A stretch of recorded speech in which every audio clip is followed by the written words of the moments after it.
Cool. Would you like to go first? Sure, okay. So I'm Rhian Pritchard, and the work in the show is sculptural stuff that I produce mainly through 3D printing. Some examples behind me. My workspace.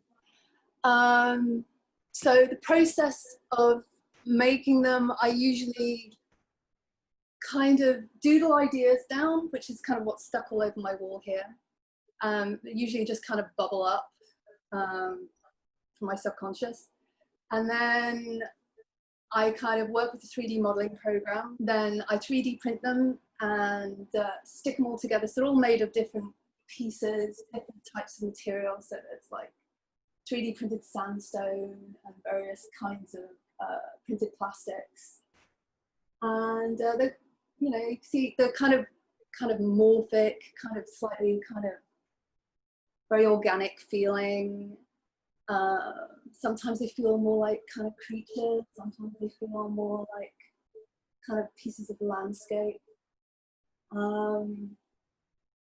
There's usually a couple of things that are going into the mix. Usually there's kind of some visual kind of riff that I'm kind of into, you know, like I'll be into kind of like the fold of someone's tummy fat, or like, you know, the shape of a mushroom, or like the way a tree's twisted. There'll be like something that's kind of become a bit of a visual earworm.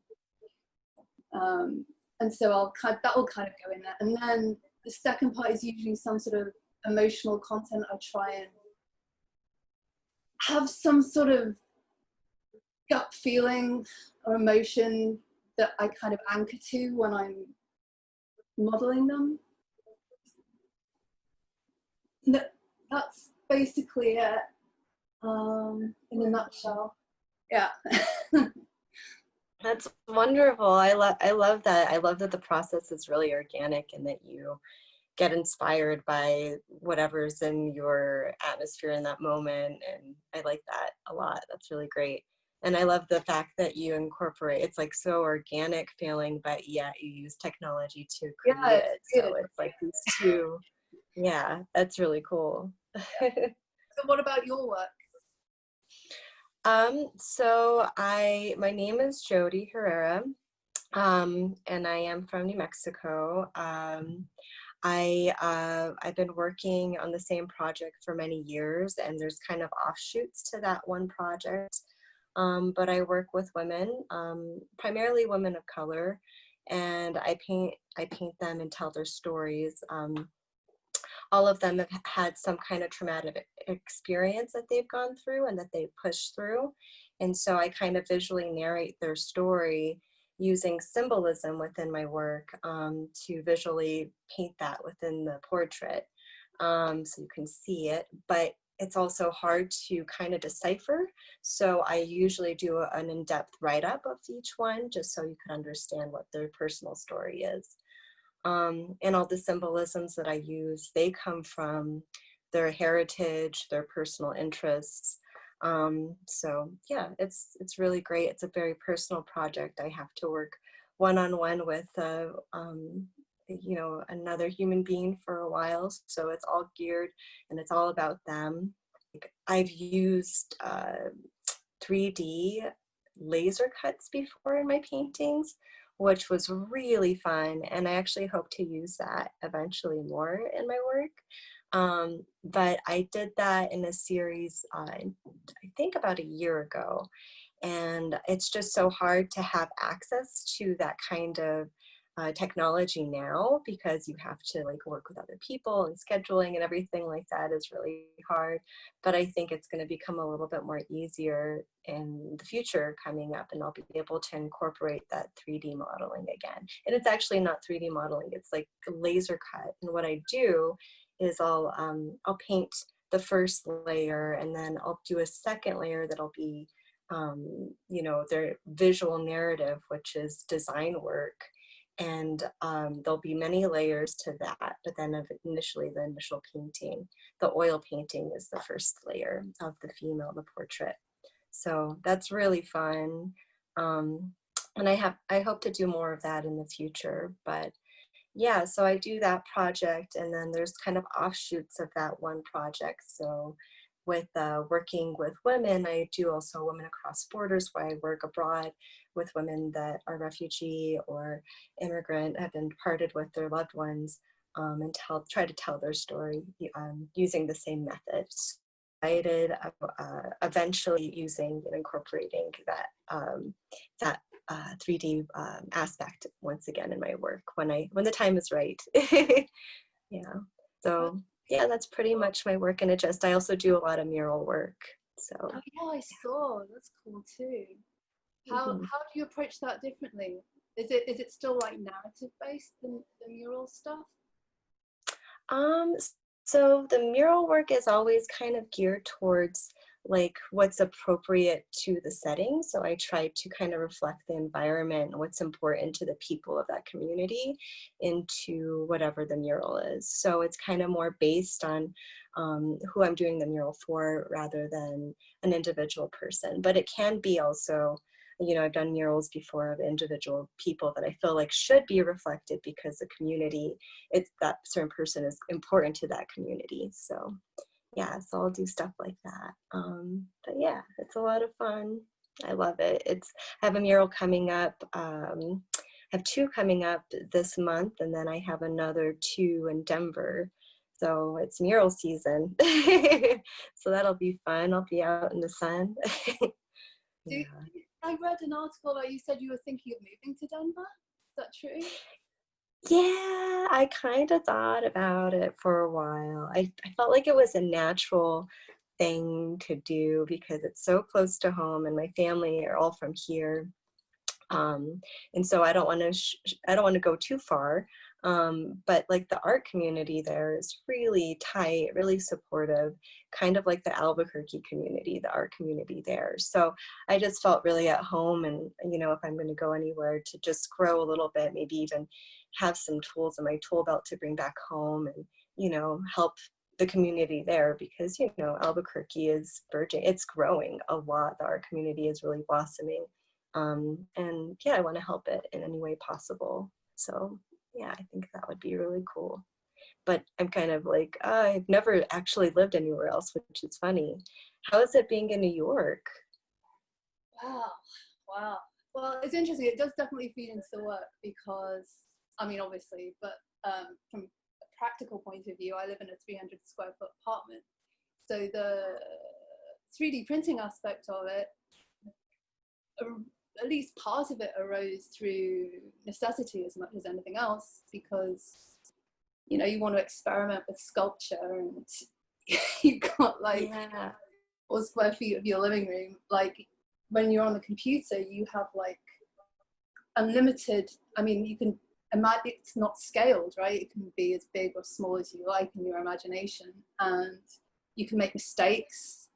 You can go backwards, you can go forwards, you can stick one bit from one sculpture and stick it on another. And there's no consequences to taking risks in terms of, or money or, materials or space.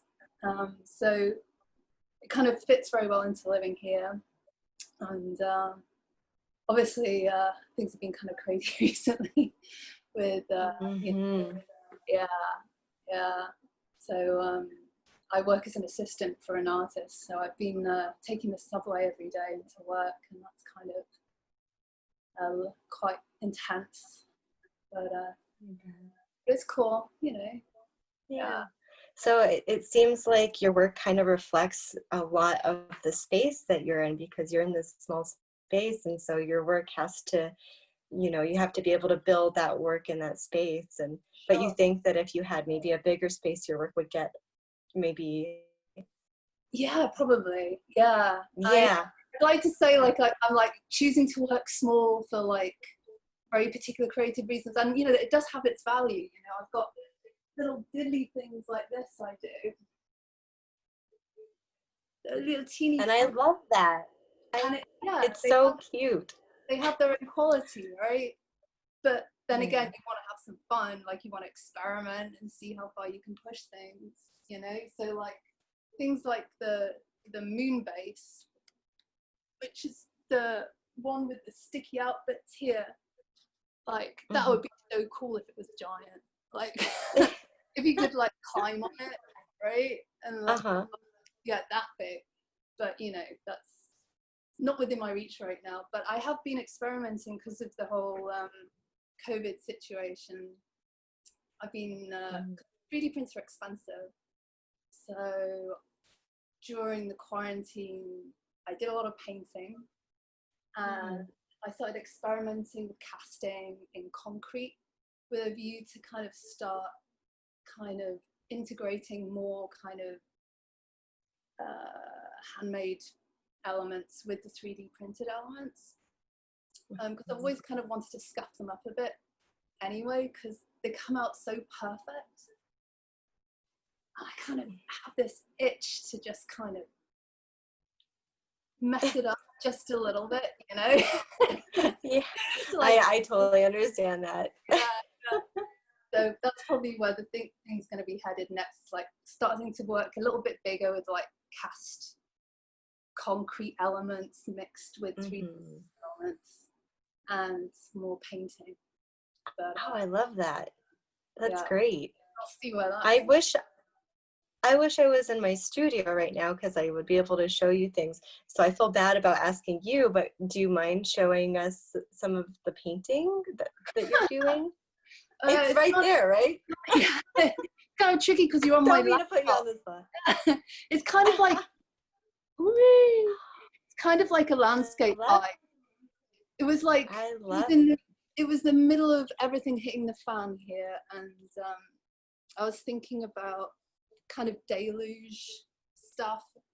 Like, it's weird how all this stuff is like, you know, like I'm in the city and like everything kind of ends up venting itself through like through landscapes and like natural forms, you know. It's but all the emotional content is like here and now, but it's kind of through, I guess, like kind of shapes that get into your head when you're a kid, you know, wherever you go, you know. I'm sure you were saying that it's like that all your life, so you know the must be like, I feel like wherever you are impresses itself like in very profound ways, like not just like culturally, but just like I think the way your mind's structured, or like the kind of visual things that appeal to you, you know, I feel are connected to things that surround you when you're growing up, you know, like landscape especially. I don't know, did you grow up in the city, in the town there, or? I'm in Taos right now, and I moved back for quarantine. But I lived in Albuquerque. So I grew up here, moved away when I was 17, and then now I'm back here at 34. And I'm thinking about permanently kind of making this my base and maybe going back and forth to Denver or to Albuquerque. I'm not sure. Going back to Albuquerque, I'm all over the place. But really, it's like I totally understand where you're coming from, how shapes make a huge impression on you. I feel like it's, you know, geometry has always been really imprinted on my work, and always incorporated no matter what since I was a child.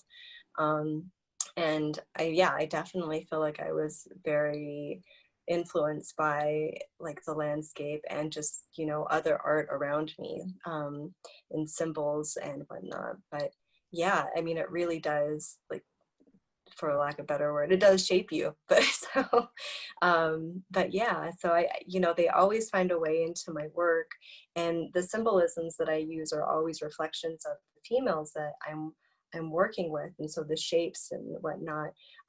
But you'll find throughout cultures that they kind of they reflect each other, and they're repeating in each other's cultures. So even if you're across the world from you can be from Syria, or you can be from New Mexico, and have very similar shapes that relate.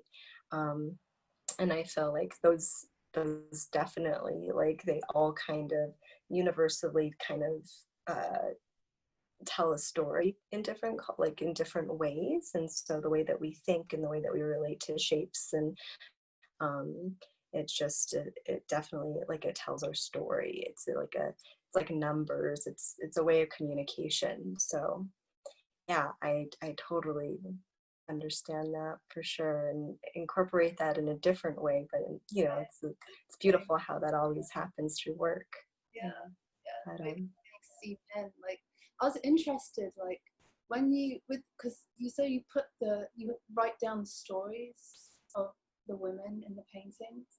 How is that placed next to the work? Is it like in the text next to it, or is it like audio, or how does that I work? think I think that's a really great question, because the way that I have it now, it works. But I feel like having audio would, like what you just said, would be way more interesting, and also visually pleasing, because and it usually ends up being kind of an issue with the galleries, because they have this painting and then I'm like, can we put this story next to it? And they're like, oh, that's an eyesore. So it always ends up being an issue. But I'm like, it's so fundamental to the piece.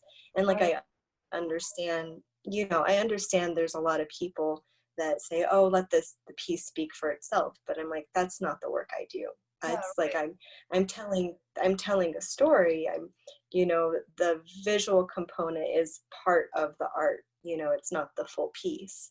So, but I've had to, you know, sacrifice that many times, just because it is kind of like an eyesore to some people and to some curators. But yeah, I would love that. And I feel like it's kind of been brought to my attention before audio, but like when you just said that, I'm like, yes, I need to go back to that. Maybe I should really consider like having that more as like a thing. So thank you. That's just uh, interesting because it's kind of almost more like an installation, like the way the different parts of the work interact with each other, and obviously like they're both essential to your work. right. Like that's really Hmm. clear. So it's just kind of interesting, yeah, because I'm always interested about how things sit in the space. That's what I was like so stoked to see this show installed, and I was like gutted when it's online, but you know, this is great. But like, it's like things are transformed by the space they're in, right? Like, it's one thing having Yeah. like a little sculpture on my desk here, but you put it on a nice plinth in the middle of a big empty space. It's like it's on a It's stage. You know, it's mm, performing. It's completely different. Um, absolutely. Atmosphere is so important when it comes to presenting the work, and yeah, just to make sure that it's actually seen in the right, as the artist intended it to be seen, you know. So yeah, I really yeah, I love I feel like that showing, I think that's a really good thing of like trying to figure out a different way to present the story, but it's not always too invasive of the work, which is, you know, it just depends. yeah, Yeah. no, I think it would be kind of cool because like it's very intimate reading something, right? You get a Hmm. voice, and then you kind of got the scale because your work's kind of looks like it's kind of larger. Yeah. Hmm. So Yeah. you kind of have Hmm. like the contrast of like coming up intimately and reading the story about something and then like stepping back and seeing, responding to something just visually like larger. And yeah, I was kind of thinking that would be kind of fun too. But Yeah. I'm coming all kind of imagining, so I want to see your work now. I know. I want to see yours too. I was looking at it a lot this morning too, and it's just so beautiful the way that you use your forms, and so funny. I feel like I want you to touch it too. I would be one of those people that they would slap my hand at the gallery opening. Well, that's like a big thing, like contrast in textures and like materials. Exactly. And this hairy stuff is fun. Yeah. I love it. I thought it was so brilliant the way that you incorporate like yeah, that very like again, it's like this organic with like this very, it's like soft, really really hard. You have like these very kind of like these dualities in your forms, which I really love, like the technology, but they're very organic forms. And then you have like this soft but like hard feel. I love it. I think it's brilliant. Yeah. Yeah, it's kind of interesting how that happens, you know, like, because it wasn't, I'm not sure if it was in my mind when I first started doing them, but it just kind of came out that way. Yeah, no, there's lots of things you're not even aware you're doing, and then you take a step back, right, and you're like, oh, hold on. Like, I like that. So is it, so you oil paint in your paintings? It's oil paintings? Mm-hmm. Yeah. So it's all oil paint. I've been incorporating like black gesso because it's really easy to use for like lettering, and it just pulls really nicely when you're trying to get a nice fine line. And I love that's one of my favorite things. It's like pulling those lines really, really sharp. So I was kind of switched over to black gesso when I'm doing like blacks and stuff like that, just for the design work in the background, or the symbols, doing the symbols, or the I've been incorporating a lot of, you know, text in my work now, so that's been really fun, really, really different. But I find like that's really been assisting the work quite a bit, because usually, you know, I tell the story using the symbols and then the write-up, but like it's been really fun kind of incorporating just like the actual message within the painting using, you know, words. What do you know? So that's been really cool. But yeah, so it's all oil paint, and a lot of the wood that I mostly have used in the past that I paint on is birchwood. But I'm kind of moving over to maple just because I love the texture and the different colorations of it. And so that's been fun. So what's your, you start with sketch?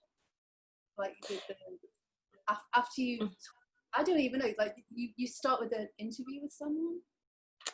Yeah, so basically I work with so I'll work with the models, and it's been hard. So I haven't done a lot of figurative stuff now during quarantine, because I couldn't meet with the people in person, and I feel like it's really makes a difference in the work.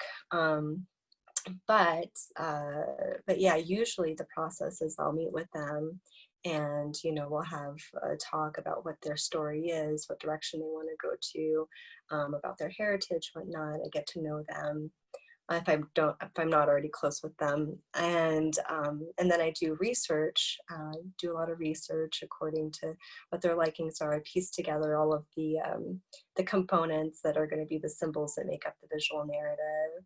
And then I put it together, and I lay down the drawing. And sometimes, depending on or not, like I'll lay down the drawing, and then I'll paint from there. But usually from the starting point to actual painting, like that first paint, it takes so long, because the process of working with the model, and also, oh, that's right, and I also do a photo shoot for the reference. So that's another thing too. So yeah, it's a long process to be able to get to the point of actual painting. So once you get there, it's just like, it's amazing. It's like the best feeling in the world. So yeah, it's really cool. The research Did you have a specific? Sorry? Oh, go ahead. I was saying this. Oh, nothing. I'm just talking over you too. Oh God, seems so much fun, isn't it? I know. I was saying, like, the research sounds like so much fun, like really getting into it, you know? Yeah. Almost like writing. Yeah, it is. It definitely is that. And you learn so much in the process, not about, you know, just, you learn so much. Like I've learned, you know, so much about other cultures, but then also just, different ways of being able to help each other. Like I was doing a portrait of my friend Danielle, which is just amazing, incredible. But in the process, I learned that there's a black dot project where if you see a black dot in somebody's palm, it's a signal to the world that they're in an abusive relationship and to look out for that. So I've learned all of these really like useful, helpful tools and trying to figure out symbols that connect to my models. And you just, in the process, you never know what you're going to learn and how that can actually benefit your life and other people's life in different aspects. So it's really cool. I really like that process a lot. And I also learned so much about all of my models. I mean, I ended up being close with because it's such an intimate process. So most of my models are really close friends of mine. If not, like I have some best friends from it too. Shout out to Lan. But yeah, so it's really cool. I feel really lucky in that regard, just because not only do you learn a lot, but you also gain these really incredible, empowering relationships that last throughout your life. So it's been really great. It's really good. Yeah. It's so nice to have it, because I'm like, I think probably my work's very introverted in a way, you know. Mm-hmm. It's like the complete opposite, but it's really beautiful. I was kind of interested, have you always been a very what's the word, open to other people, like emotionally? Is that something you've been like all your life, or is there something that kind of sparked that interest, that kind of path for you? Yeah, I think I was always at a certain point. Yeah, definitely. So I think the reason why I started doing this work is because I dealt with a lot of personal trauma in my life. And so then I finally found some tools and to be able to release that and to deal with it. And part of that was, art. And so I just wanted to be able to create a platform for women that have had similar situations and let them know that whatever that is, like, that they don't have to be ashamed of it. And if anything, they should celebrate that they've survived whatever they've gone through. So yeah, so it's been really like was based in like own personal experience, and then it just kind of blossomed from there, which I think that's what life does, that's what art comes from. And yeah, and the one thing about my work is it is very like the creativity is really guided by an outside source, and not necessarily like it's hard for me to create like be creative on, like, now I've been a little bit more, had more freedom because I couldn't work with other people, so I've been exploring different things and it's been really great. It'd be tough adjusting to not being able, because it sounds like your friend group and like your inspiration and like a really important part of your life, right? Yeah. How So it was definitely hard, but it's like it was freeing, it was, because like the artwork was just like I could finally be just, okay, I can paint anything that I want, it's not like, so when I look at your work, one of the beautiful things that I heard you say, like, when you create your work, it's all inspired by something that you saw that day, something, it's very independent, your work seems very like you have so much freedom in your work, which is really beautiful. Yeah, I love that, because that's something I definitely don't, like, in my project I don't have I have creative freedom, but it's guided, it's constantly being guided by the story of my models, so that must be really great to be like mine, I'll like see an inflated black rubber glove and I'll think that looks cool. Let's do something with that today, I love that. But I think it's because with my work as an artist assistant, it's very, very controlled. I'm basically painting pixels all day. So if I'm going to come home and spend time doing something. Because I used to do like hyper realist, like super tight painting. But I just couldn't come home after doing that all day and then do that again when I got home. So I had to find something that kind of gave me something that I wasn't getting at work, which was like engaging with something creatively and physically and just like rolling with whatever sprang to mind, like my instincts or whatever. Just kind of, yeah, the freedom was a big part of it, actually. Yeah. I think it's the only reason I can do it when I get home at the end of the day. I think otherwise I just wouldn't be able to do it. So, yeah. It's almost like you need it. It's like the point where you deflate. Yeah, I'm at the end of my edge of my seat. Yeah, I was going to ask you, you said that you did a lot of hyper photorealism in the past. Yeah, well, it's where, yeah. So before I moved to the US, I started oil painting, and I would do, I basically taught, I didn't go to art school. So I kind of taught myself to oil paint. And then I came over here and I figured, right, okay, I'm moving to a new country. What do I want my life to be now? I was like, all right, I'm going to paint. That's what I'm going to do. So I kind of learned to paint very tight photorealist stuff. I do like mostly portraits, you know, very detail, kind of, you know, like little hairs and little paws. And oh, wow. stuff. I don't have any. I've given them all away. Man, I wish I was your friend then. I would totally paint you in a second. And it was funny because I really enjoyed it at the time. It was just something happened. I think yeah, like painting as an assistant kind of yeah, you know, I was kind of saying earlier, it's like coming back and doing that was kind of difficult. So I was looking at your portraits and I was like, I totally get where, like, because it was always of women, and it wasn't like I was like, I'm always gonna paint women. It's just like I'd have a friend, I'd be like, oh, that person's really cool. I want to paint them, you know. Yeah, maybe I'll do it again some point. At the moment, it's like I've got so much, like, I've got a lot of feelings to let out. And yeah, and I want to be like physical with my work right now, like, because I'm sitting down all day, you know.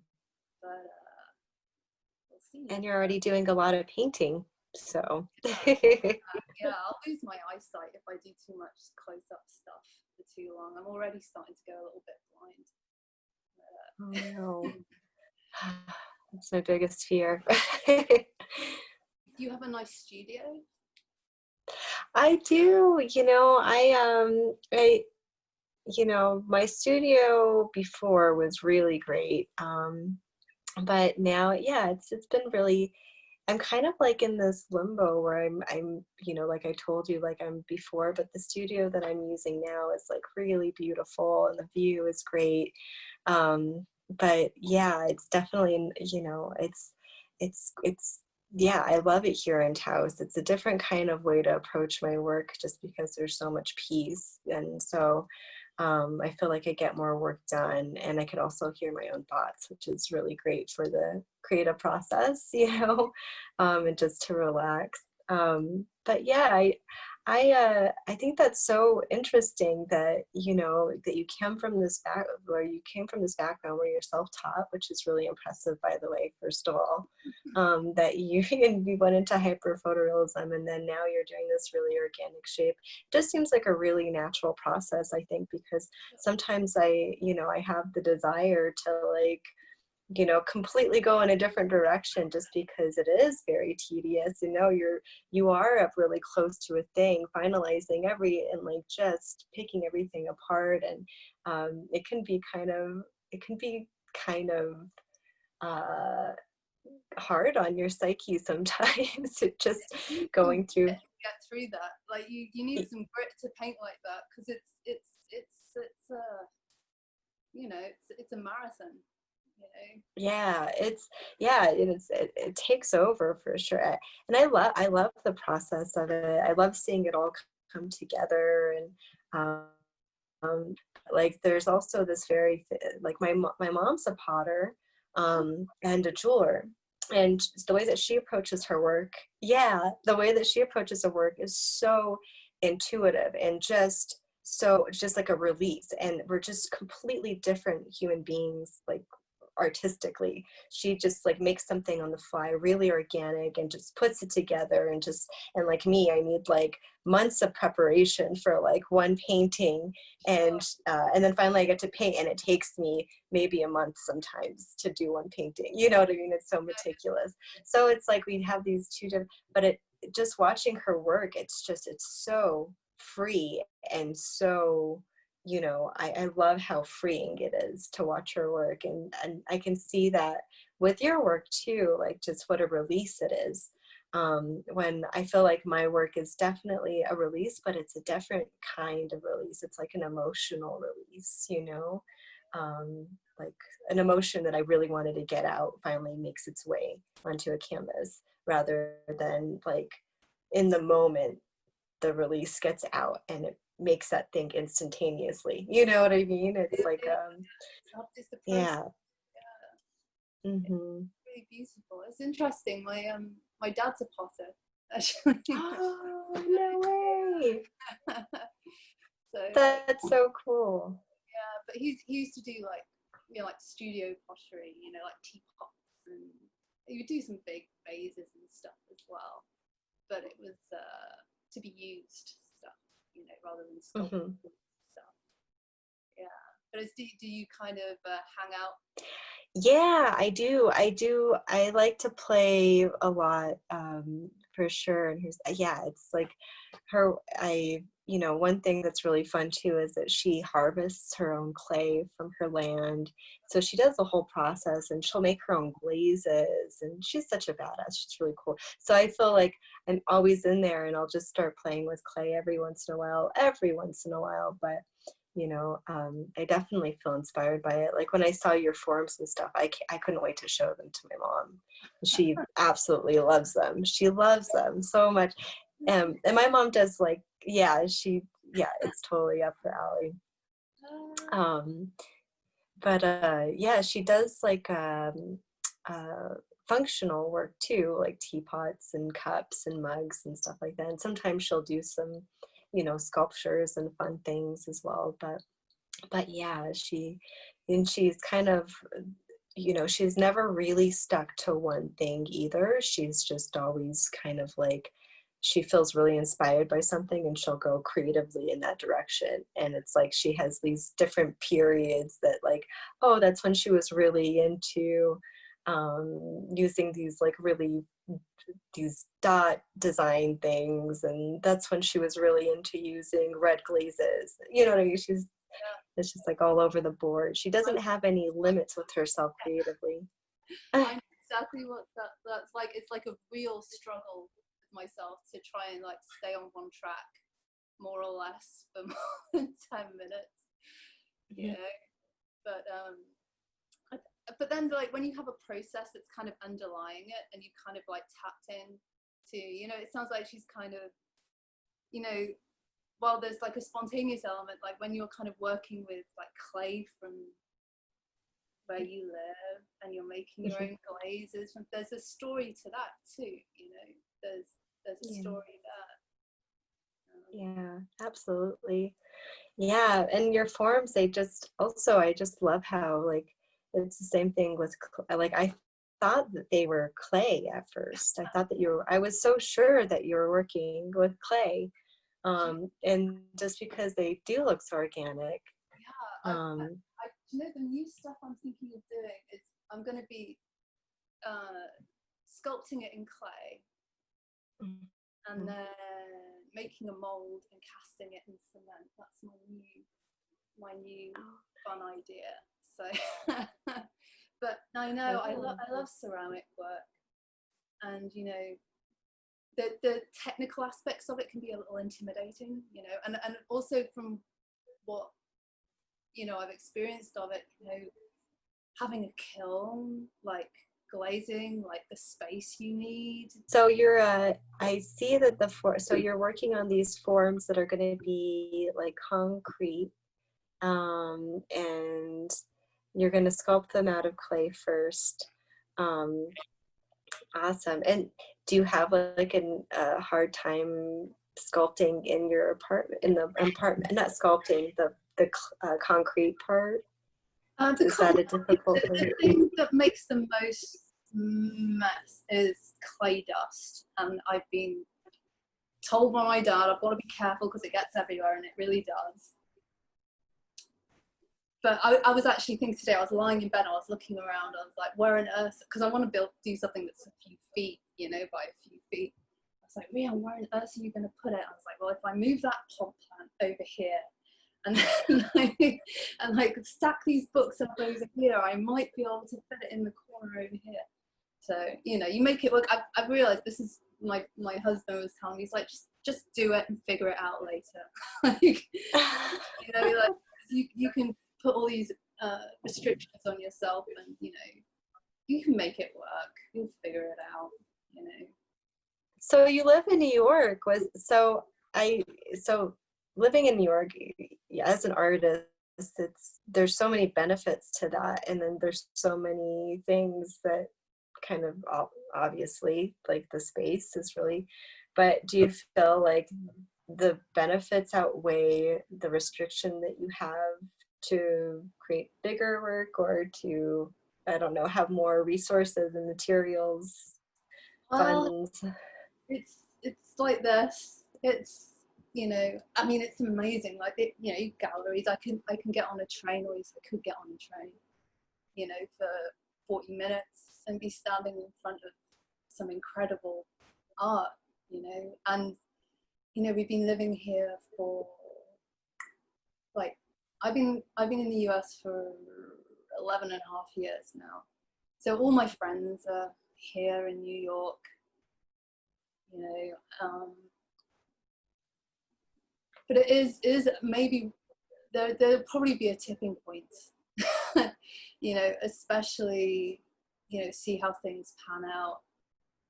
But it's a tight equation. Like, it's only just working out in favor of staying here at the moment, you know, because it's so expensive. Yeah.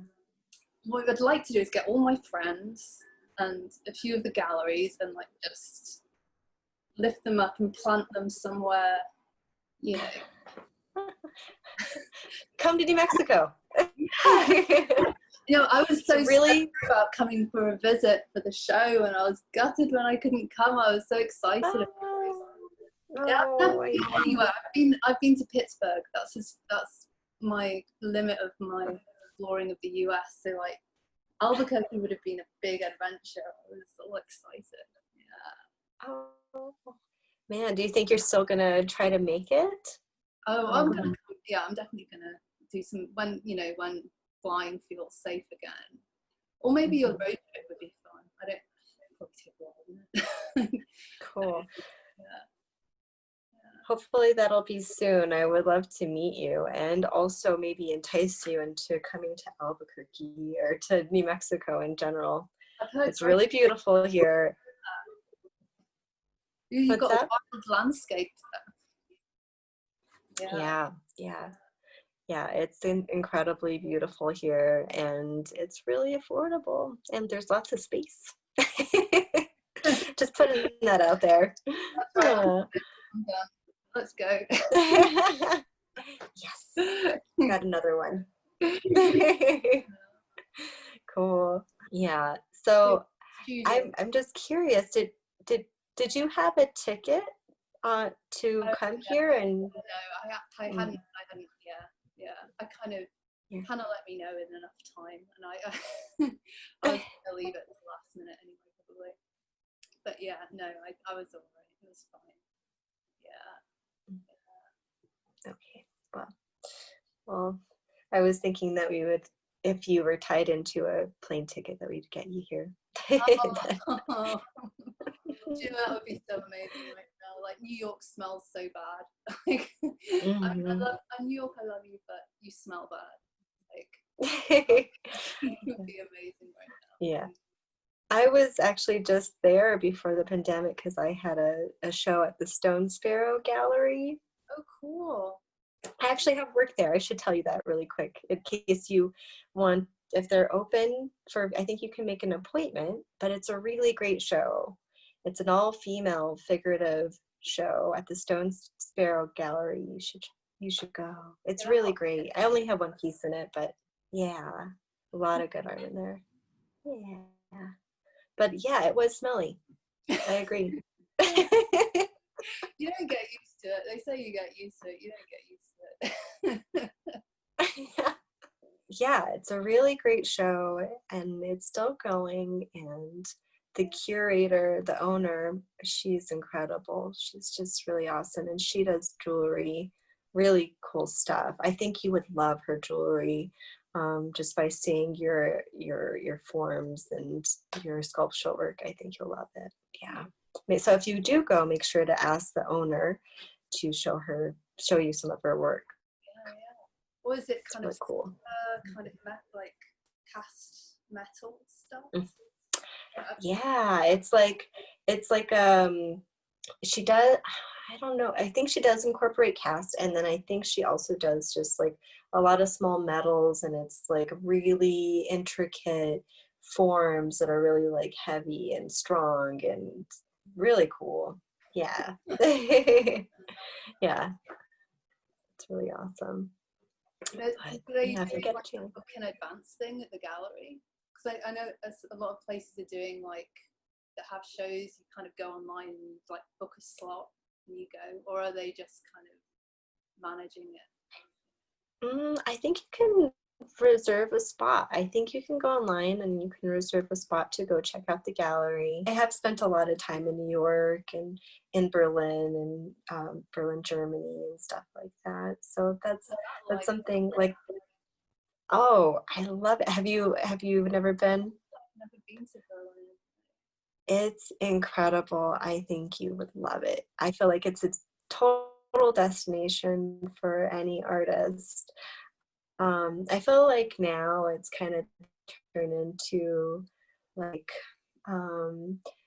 like many years ago, it was just like such a playground for eccentrics and artists and, people, activists, and haven for that because of the wall and how it was just a very affordable place to live. You could just squat there and just, basically make art and have like a part-time job. So it just created a whole culture around artists, and it's still going today, but there's a lot of people going in and gentrifying it, unfortunately.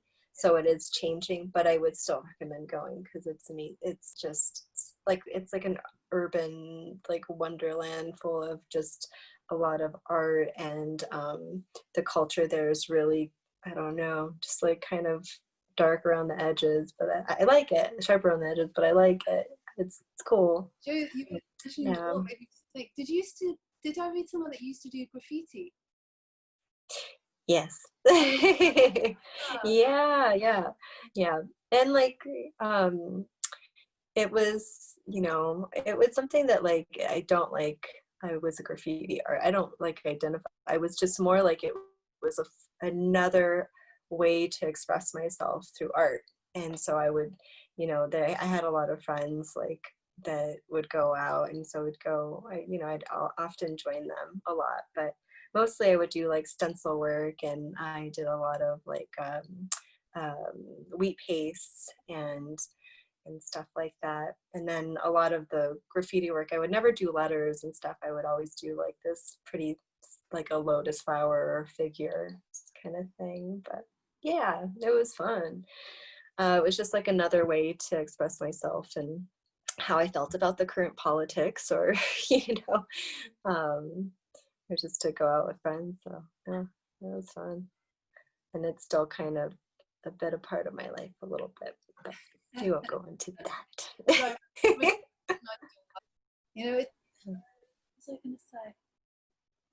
to say something about New York, but I totally forgot. Doesn't matter. I've run out of tea to drink. That's what it is. More coffee. I know. I didn't even bring, I only drink tea too. I didn't even bring I'll have a little bit of coffee sometimes, but like being a Britisher, like I think I'm more of a tea drinker. Like coffee makes me a bit jittery. You know, it's yeah. like tea can just kind of like ease into it. It's kind of a little more gentle. Yeah. But you know, all my family are prolific tea drinkers. People are often surprised, like non-British people, how much tea we drink. Like every occasion is an occasion for making a cup of tea. You know, like you get into the house, you make a cup of tea. You sit down again, you make a cup of tea. Like someone makes a phone call, you make a cup of tea for the phone call. It's like kind of like a unit of measurement. Like every action, it's like prefix it by making a cup of tea. You take a couple steps in the left direction, you make a cup of tea. Yeah, I have two friends that are my best that I also lived with. My friend Simon Walker and my friend Will Barnes, and they're both from England, and I lived with them both. And we one great thing about living with Simon was he would wake up every morning and he would bring me tea to my bed. Yeah, and it was also really creamy and really, really sweet every time. But yeah, I definitely there's so many incredible people that come through New Mexico, and so many different people that I've gotten to meet, and I can't even imagine in New York, like how, like when you first moved there, like what was the thing that kind of opened up the door to the community that you have now? Work, probably. Like, I came over here to marry my husband, who's American, and so the first job I got here was a studio assistant for an artist, a different one to the one I'm working for now, and that's basically where all my friends have come from, because they're all other artists too, right? So it's perfect. So not having gone to art school or anything like that, that's been invaluable to me, you know, in terms of just being around other people that are interested in the similar sorts of things, also seeing what's possible, you know, just like feeding off each other creatively, probably without realizing it, you know. I think it would have been a lot more difficult. I think things would have turned out very differently if I hadn't have been working around other artists all the time. I've got no idea how I would have managed, because I'm not a particularly outgoing person. Like when I first moved to New York, I barely left the apartment for the first few months. I was just like so overwhelmed, you know, because I come from a very rural area originally, and New York's intense, right? Like, and it's part of what I love about it is you can walk down the street and it's like, you know, instantly invigorating. But when you're not used to it all the time, it can be very overwhelming. So work is work. It's also given me people I know here, my whole community basically, and having 8 hours a day with my headphones on, doing something like very zen. It's, you know, I've got my noise cancelling headphones on, I'm kind of in an abstract space. Like, it must do something, you know, it's a little peaceful retreat when everything's working as it should, you know. It's a bit different when there's a deadline or something, or, you know, shit's hitting the fan for whatever reason. But it's like doing Sudoku for 8 hours a day. That's awesome. Yeah, it's kind of like knitting or something. It's like you're kind Mm-hmm. of engaged in the action in a certain respect, but really not engaged kind of creatively. It's like, yeah, but it's kind of meditative. That's really cool. Anything you want to say about your work that we didn't hit I guess I could maybe talk about, let's see, upcoming things. on? Oh Is yeah, that something we want to do, or? yeah.